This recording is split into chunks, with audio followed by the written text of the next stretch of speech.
You know, cooking brisket is a time investment. Not only do you have to spend some time getting it ready to go on the fire, but depending on the temperature of your flame and the size of your brisket, you'll have to wait anywhere from 8 to 18 hours for it to finish cooking.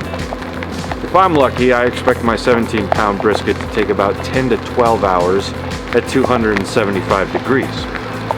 Of course, there's a lot of variables that could throw that off. The weather, the steadiness of the flame, the type of wood I'm using, and so on. But I will still have to wait and wait and wait and wait. There's nothing I can do to get around the waiting process. In order to make this giant hunk of meat into a piece of beauty with a tasty outside bark and juicy inside, I'm gonna have to wait all day. Human beings are by nature impatient creatures. I suppose that's why we need the Holy Spirit to grow the fruit of patience in us. When we're left to our flesh, we're left with this constant internal nagging of when things are going to arrive. We want things to happen now, and because of that, we end up with all kinds of problems. Anxiety, sleeplessness, debt, anger, self-absorption, and so on. It's hard to wait, and sometimes understandably so. When Israel was kicked out of their homeland of Jerusalem and exiled to the nation of Babylon, they were told that the exile would only last for a time. Jeremiah prophesied that in 70 years, God would visit them, punish the nation of Babylon, and return them back to their own land. How hard it must be to be patient when you're forced to serve another nation in exile. But things seemed to heat up early. The temperature of the meat suddenly seemed to jolt forward. About 50 years in, Babylon was defeated by another nation, and Israel was told to go rebuild their temple. It seemed as though the prophecy was arriving early, and so, understandably, books like Ezra, Nehemiah, and Zechariah proclaimed that God's restoration was now coming, as Jeremiah had said it would. But as time continued to pass, the fullness of that restoration never seemed to happen. Things slowed down hard. The temperature at which the meat was cooking hadn't changed, but it was almost as though the meat had just stopped warming up. And so, some 300-ish years later, Daniel asked God for an explanation as to what was up with those 70 years. They still had yet to be truly fulfilled. The archangel Gabriel appeared to Daniel and explained that those 70 years were more like 77s, or, as the math would say, 490 years. Now that is quite slow, but at the same time, there is still hope ahead of their suffering, even if it's 490 years away. Now, we know what this is like, don't we?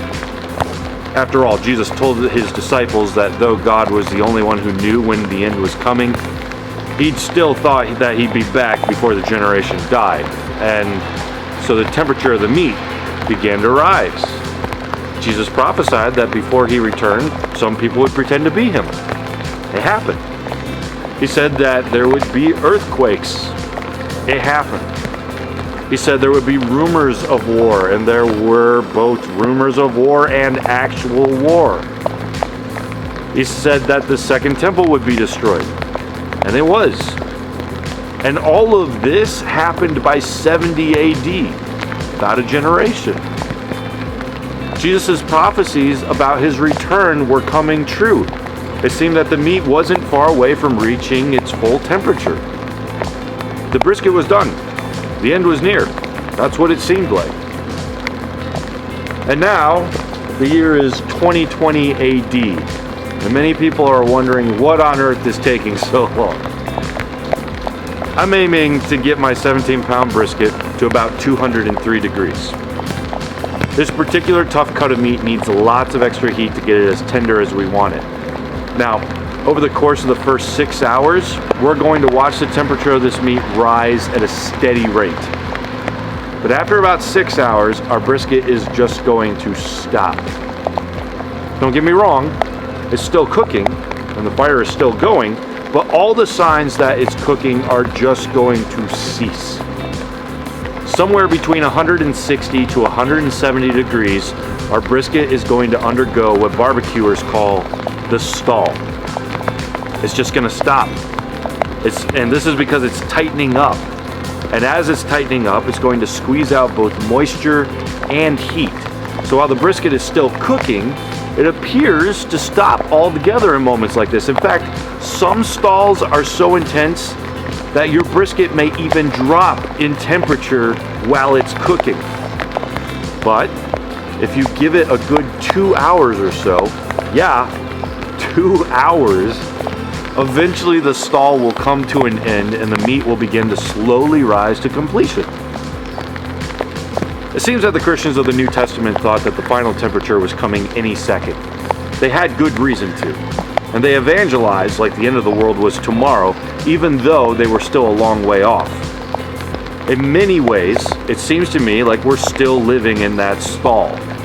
Sure, a worldwide pandemic like Corona and all of our quarantining can make us think that Jesus is coming soon, and perhaps times like this do serve as a sign towards Jesus' return. But, one, Jesus believed the world would be a lot worse and evil than this when the time came for him to return. And two, Americans tend to freak out about the end of the world every time we're handed a little sample of the suffering that much of the rest of the world is constantly going through. But regardless of what temperature our cook is at, the message remains the same. Jesus wants all to be saved, and he is coming back when God decides it's time. And so the message of Revelation and of all the Old and New Testament authors continues pushing us towards the hope of a new earthly creation and new resurrected bodies with the fullness of God's presence on the new earth. It is an incredibly biblical message to say that Jesus is coming soon, even if it seems that soon is a lot different than we anticipated. This message echoes with every generation of the church, especially in times like this.